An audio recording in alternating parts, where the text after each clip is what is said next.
Hey guys, how's it going? It's John from British Fin Games, back again with another Destiny video. And today's video is actually going to be on patch 2.5.0.2. No, God! Nah, I'm just kidding. There's been way too many videos out on YouTube. Yeah, forget that. That's a terrible idea for a video. Why would I do that? Today's video is actually going to be on a gun that was probably one of the best pulse rifles in the game before Taken King and going into Taken King, and that's Nerwin's Mercy. Now, the gun I'm using is a vendor roll given during one of the Iron Banners that was just an absolute god roll. Counterbalance, braced frame, feeding frenzy, and red dot OAS. You could not ask for a better medium rate of fire pulse rifle at the time. And this gun really was the king of pulse rifles. If you wanted to use a pulse rifle, this is the gun you had to use. But over time, the faster rate of pulses like the Clever Dragon and the Grasp of Malak took over, and so this kind of faded back into the scene. But with the new patch coming in, increasing the rate of fire for medium rate of fire pulse rifles, I still can't talk. Even in the last video I couldn't talk. But medium rate of fire pulse rifles got a slight buff to about 5.3%. And this gun didn't get touched by the patch, but I still believe that there's a potential for this gun to be really good. So I thought, okay, obviously all these people are going to be trying different pulse rifles, hand cannons, auto rifles, everything, and maybe there's a chance that this gun will be not maybe top tier, but back to what it used to be. And then going into the Crucible, I decided, okay, I'm going to definitely pair it up with the Trespasser or a couple sidearms, because I've heard pulse sidearm combos are really good. And let me tell you, it was a very good combo, very effective combo. I think that the new meta for secondaries will definitely be sidearms, specifically the Wormwood. I loved the fact that in Crucible, I was hearing a bunch of different weapons being used, weapons I hadn't heard in, I don't know, months, maybe even years. But the one thing I didn't like was the fact that when it wasn't a weapon I hadn't heard in a while, it usually was a Wormwood, so that was really the only annoying thing.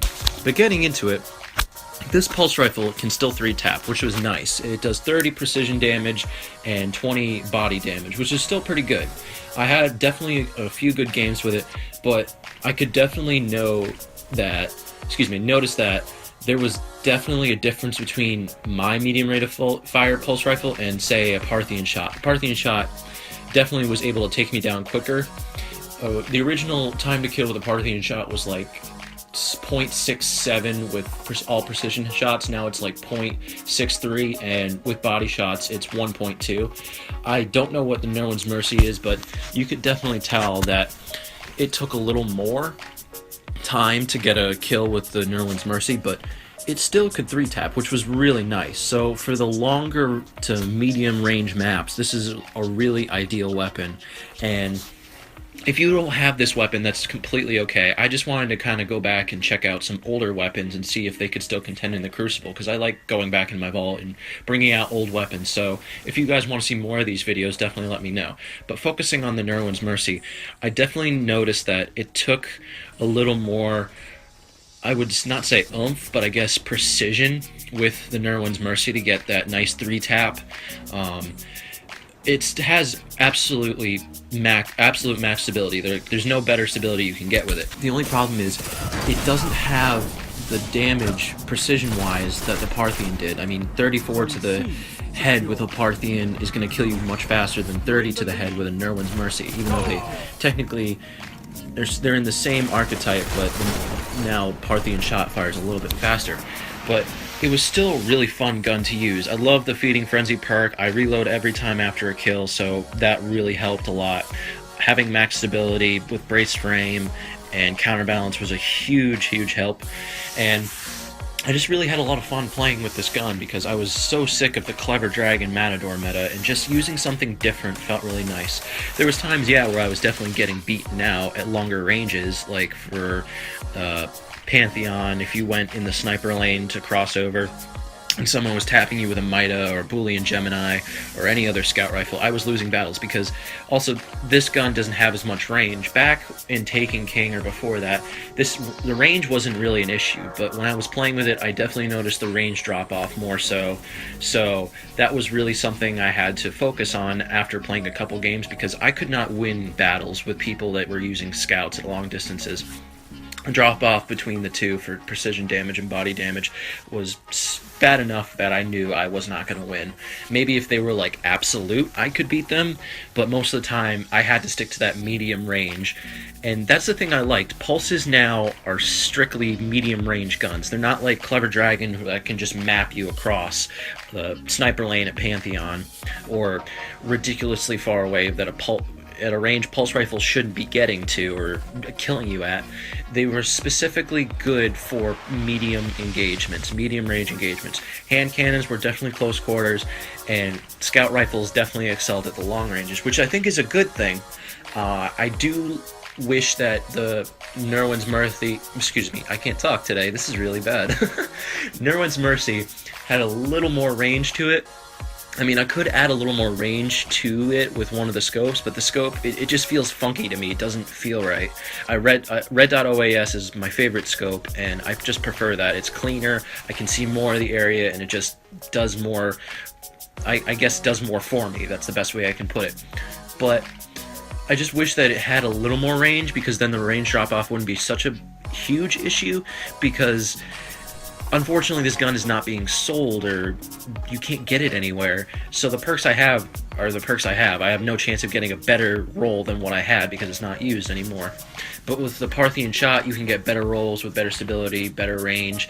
So that was the only downside, along with the range issue I saw.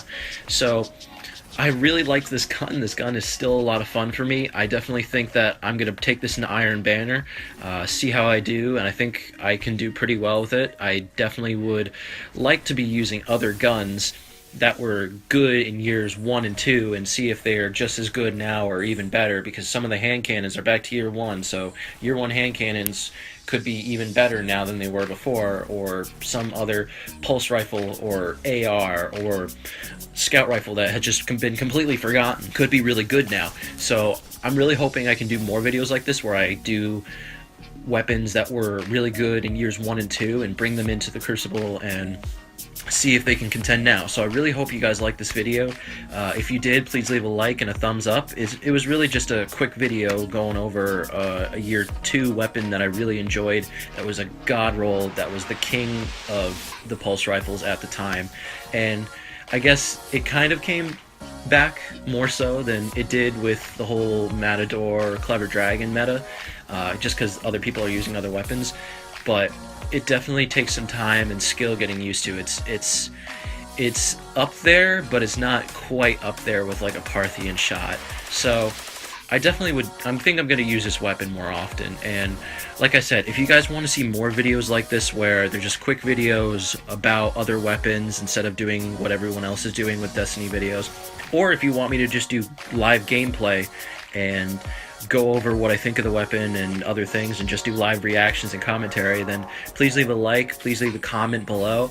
The love and support you guys have been giving has been really awesome. We really appreciate that. We're up to 79 subscribers now, so just the support has been outstanding. We thank you guys so much for it. And if, again, leave a like, comment below if you want more videos like this. I'm going to put a poll on this if you want more videos going over old weapons, year 2, year 1, Taken King weapons that could be good now. I will be more than happy to do that, and maybe do a couple challenge videos with Patrick and Jared. So if you're new to our channel, thanks for checking us out. Please go hit that subscribe button below. We have plenty of other videos for you to watch. And as always, take care of yourselves, guys.